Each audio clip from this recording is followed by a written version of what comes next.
নমস্কার, আবার একটি গুরুত্বপূর্ণ ভিডিওতে তোমাদের প্রত্যেককে স্বাগত। রেলওয়ের প্রত্যেকটা ডিপার্টমেন্টে নতুন করে ভ্যাকেন্সিজ আমরা এই বছর দেখতে পেলাম এবং রেলওয়ের আরও একটি গুরুত্বপূর্ণ ভ্যাকেন্সিজ, সেটা রেলওয়ের গ্রুপ ডি অর্থাৎ লেভেল 1-এর ভ্যাকেন্সিজ, যেখানে একটি বড় সংখ্যায় নিয়োগ করা হচ্ছে এবং সেই নিয়োগের বড় আপডেট কিন্তু অলরেডি প্রকাশিত হয়ে গেছে, যেখানে শুধুমাত্র মাধ্যমিক পাশে একটি গুরুত্বপূর্ণ নিয়োগ। তো ভিডিওটি সম্পূর্ণ দেখো, এই নিয়োগের প্রত্যেকটা তথ্য আমি স্টেপ বাই স্টেপ তোমাদের জানাতে চলছি। অত্যন্ত গুরুত্বপূর্ণ একটি ভ্যাকেন্সিজ রেলওয়ের গ্রুপ ডিতে, যেখানে মাধ্যমিক পাশে তোমরা অ্যাপ্লাই করতে পারবে। এই নিয়োগের সমস্ত তথ্য তোমরা এই ভিডিওতে পেতে চলছো। কারা কারা যোগ্য প্রার্থী, মাধ্যমিক পাশে তোমরা কোন কোন পদের জন্য যোগ্য প্রার্থী, কবে থেকে অ্যাপ্লাই করতে পারবে, ফিজিক্যাল কি থাকছে এবং পরীক্ষা কি থাকবে, প্রত্যেকটা বিষয় তোমরা জানতে পারবে। তো ভিডিওটা সবার জন্য খুবই important. Railway group D vacancies 2024 অর্থাৎ লেভেল 1-এর ভ্যাকেন্সিজ, যেখানে দু ধরনের পোস্টে নিয়োগ করা হয়, টেকনিক্যাল এবং নন টেকনিক্যাল। নন টেকনিক্যাল পদে আশা করি কম বেশি প্রত্যেকে অ্যাপ্লাই করতে পারবে, মাধ্যমিক পাশেই তোমরা অ্যাপ্লাই করতে পারছো। আর একটু পরেই তোমাদের জানাবো যে কোনগুলো নন টেকনিক্যাল পদ। তবে জানিয়ে রাখি, এই বছরের নিয়োগের ক্ষেত্রে কিছু নতুন নিয়ম দেখা যাবে। তো ভিডিওটি সম্পূর্ণ দেখো, প্রত্যেকটা বিষয় তোমাদের ক্লিয়ার হয়ে যাবে। অবশ্যই তোমরা ভিডিওটি সম্পূর্ণ দেখো। অ্যাপ্লাই করার জন্য শিক্ষাগত যোগ্যতা তোমাদের কি থাকতে হবে, টেকনিক্যাল যে সমস্ত পদগুলো আছে এখানে অ্যাপ্লাই করার জন্য তোমাদের যোগ্যতা থাকতে হচ্ছে মাধ্যমিক প্লাস আইটি অথবা অ্যাপ্রেন্টিসশিপ ট্রেনিং যদি করা থাকে, সেক্ষেত্রেই তোমরা প্রত্যেকেই টেকনিক্যাল পদের জন্য যোগ্য প্রার্থী হবে।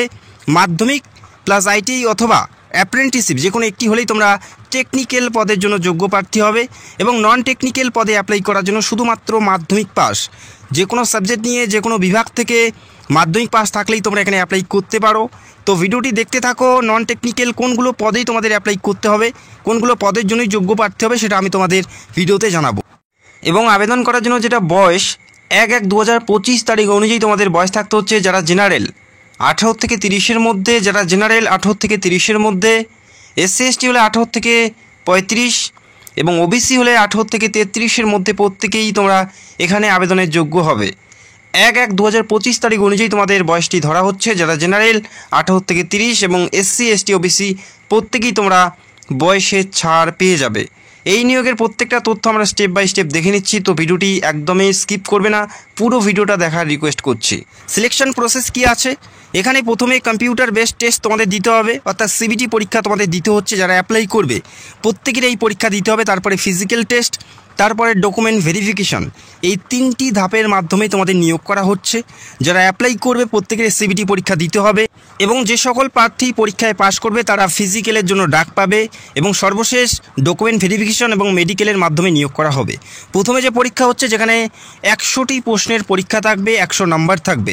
100টি নাম্বার থাকছে, 100টি প্রশ্ন থাকবে, যেখানে সময় পাবে 90 মিনিট এবং নেগেটিভ মার্কিং রয়েছে 1/3, অর্থাৎ 3টি ভুল করলে একটি সঠিক নাম্বার তোমাদের কেটে নেওয়া হবে। এই পরীক্ষা প্রথমেই তোমাদের দিতে হচ্ছে। পরীক্ষা হিন্দি ইংরেজি ছাড়াও আরও 14টি আঞ্চলিক ভাষায় প্রশ্নপত্র সেট করা হবে। সেখানে তোমরা বাংলা ভাষাও দেখতে পারবে, অর্থাৎ বাংলা ভাষায় তোমরা পরীক্ষা দিতে পারছো। এই রাজ্যের বিভিন্ন সিটিতে, বিভিন্ন জেলাতেই তোমরা পরীক্ষা কেন্দ্র পাবে, যেখানে বাংলা ভাষায় পরীক্ষা দিতে পারছো। এটা কিন্তু তোমাদের জন্য প্লাস পয়েন্ট। যে পরীক্ষা দিতে হচ্ছে সেই পরীক্ষার প্যাটার্নটা দেখে নাও। এবং জানিয়ে রাখি, এই পরীক্ষা মাধ্যমিক স্ট্যান্ডার্ডের পরীক্ষা হবে, অর্থাৎ মাধ্যমিক লেভেলের কোশ্চেন তোমাদের থাকবে। পরীক্ষার যে সিলেবাস বা পরীক্ষার যে প্যাটার্ন, জেনারেল সায়েন্স থেকে 25 নাম্বার, ম্যাথ থেকে 25 নাম্বার, জিআই এবং রিজনিং থেকে 30 নাম্বার এবং জেনারেল অ্যাওয়ারনেস অর্থাৎ জিকে থেকে 20 নাম্বার। এই কয়টি বিষয়ের উপর পরীক্ষা হবে। 100টি প্রশ্ন থাকবে, 100 নাম্বারের পরীক্ষা থাকবে, 1/3 নেগেটিভ মার্কিং। বাংলা ভাষায় পরীক্ষা দিতে পারো। 4টা করে অপশন পাবে, সেখান থেকে সঠিক উত্তর তোমাদের বেছে নিতে হবে, অর্থাৎ এমসিকিউ টাইপের পরীক্ষা হবে। কম্পিউটারের মাধ্যমে তোমাদের পরীক্ষা দিতে হবে। মাধ্যমিক স্ট্যান্ডার্ডে তোমাদের প্রশ্নপত্র থাকবে। তো আশা করি তোমরা বুঝতে পারলে। এই পরীক্ষায় যে সকল প্রার্থী পাশ করবে তারা সরাসরি ফিজিক্যালে ডাক পাবে। যে সকল প্রার্থী এই পরীক্ষায় পাশ করবে তারা ফিজিক্যাল অর্থাৎ মাঠের জন্য ডাক পাবে। মাঠ কি বলা আছে সেটা আমরা এই মুহূর্তে দেখে নিচ্ছি। মেল প্রার্থীদের ক্ষেত্রে যেটা রয়েছে, 35 কেজি ওজন বহন করতে হবে 100 মিটার। 35 কেজি ওজন বহন করতে হবে 100 মিটার, সময় পাবে 2 মিনিট। 2 মিনিটে 35 কেজি ওজন বহন করতে হবে 100 মিটার ডিস্টেন্স। এই 100 মিটার ডিস্টেন্স 2 মিনিটে তোমাদের কমপ্লিট করতে হবে 35 কেজি ওজন সমেত। তো আশা করি তোমরা বুঝতে পারলে। এটা মেল প্রার্থীদের ক্ষেত্রে রয়েছে। পাশাপাশি রান থাকছে 1000 মিটার, সময় পাচ্ছে 4 মিনিট 15 সেকেন্ড। 4 মিনিট 15 সেকেন্ডে 1000 মিটার রান কমপ্লিট করতে হবে মেল প্রার্থীদের ক্ষেত্রে। এবং ফিমেলদের থাকছে যেটা ফিজিক্যাল, 20 কেজি ওজন বহন করতে হবে। 20 কেজি ওজন বহন করতে হবে, যেখানে 100 মিটার সময় পাবে তারা 2 মিনিট। 20 কেজি ওজন বহন করতে হবে 2 মিনিটে। 100 মিটার ডিস্টেন্স তোমাদের কমপ্লিট করতে হবে এবং 1000 মিটার রান থাকবে, তারা সময় পাবে 5 মিনিট 40 সেকেন্ড। এটা ফিমেলদের ক্ষেত্রে রয়েছে। তো আশা করি তোমরা বুঝতে পারলে। যারা পরীক্ষায় পাশ করবে তারা ফিজিক্যালে ডাক পাবে এবং যারা ফিজিক্যাল পাস করবে তাদের ডিভিতে ডাকাবে, অর্থাৎ ডকুমেন্ট ভেরিফিকেশনে ডাকাবে এবং সর্বশেষ পরীক্ষার যে নাম্বার সেই নাম্বারের উপর ফাইনাল মেরিটের মাধ্যমে নিয়োগ করা হবে। অত্যন্ত গুরুত্বপূর্ণ ভ্যাকেন্সিস।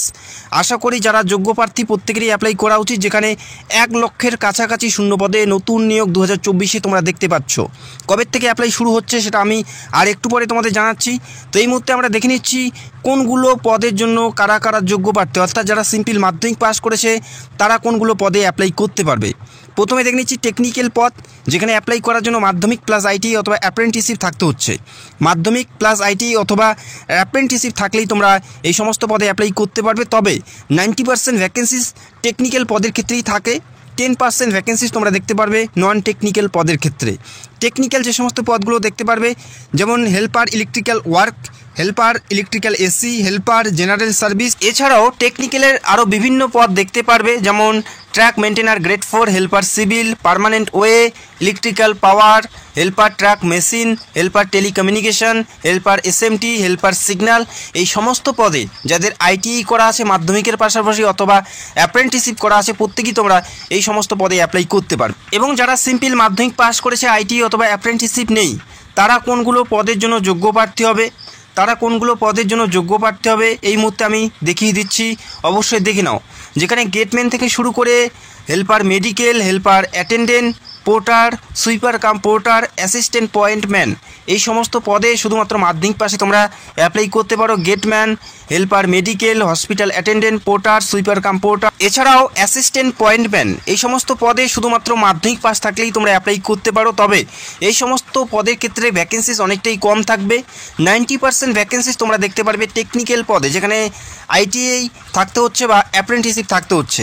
এই সমস্ত পদের ক্ষেত্রে তোমরা সিম্পল মাধ্যমিক পাশে অ্যাপ্লাই করতে পারো, তবে এখানে ভ্যাকেন্সিস অনেকটাই কম থাকবে। লেভেল 1-এর যে চাকরি, এখানে বেতন কত দেওয়া হয় অবশ্যই তোমরা দেখে নাও। বেসিক পে থাকছে 18,000 টাকা, ডিএ থাকছে 12% অফ বেসিক পে যেখানে 2,160 টাকা, এইচআরএ থাকছে 24% অফ বেসিক পে অফ 4,320 টাকা, টিএ থাকছে যেখানে 4,032 টাকা এবং গ্রস স্যালারি তোমাদের থাকছে 28,512 টাকা, অর্থাৎ 30,000-এর কাছাকাছি বেতন পাচ্ছ।